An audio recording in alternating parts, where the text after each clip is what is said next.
நிச்சயமாக நிக்கிதா. கோவை மாவட்டம் பொள்ளாச்சி அருகே உள்ள கனியம்பாளையம் பகுதியில் தனியார் தொழிற்சாலை அமைப்பதற்காக கட்டிட பணிகள் நடந்து வருகிறது.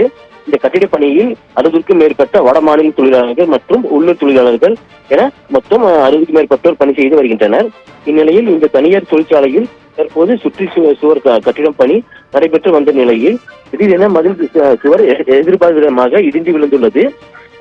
மேற்கு வங்காளத்தைச் சேர்ந்த ரெகேசன் வயது 29 வயது மற்றும் தனர் மஜ்ஜி வயது 40 இருவரும் இடிபாடுகளில் சிக்கிய நிலையில் உள்ளனர்.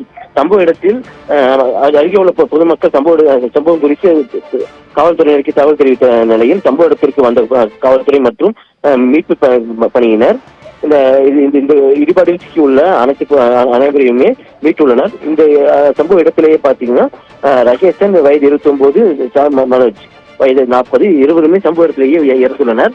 மற்ற உள்ள தொழிலாளர்களை மீட்டு பொள்ளாச்சி அரசு மருத்துவமனையில் சிகிச்சைக்கு அனுப்பி வைக்கப்பட்டுள்ளது. அதில் உயிருக்கு ஆபத்தான உள்ளவர்களை கோவை அரசு மருத்துவமனைக்கும் அனுப்பி வைக்கப்பட்டுள்ளது.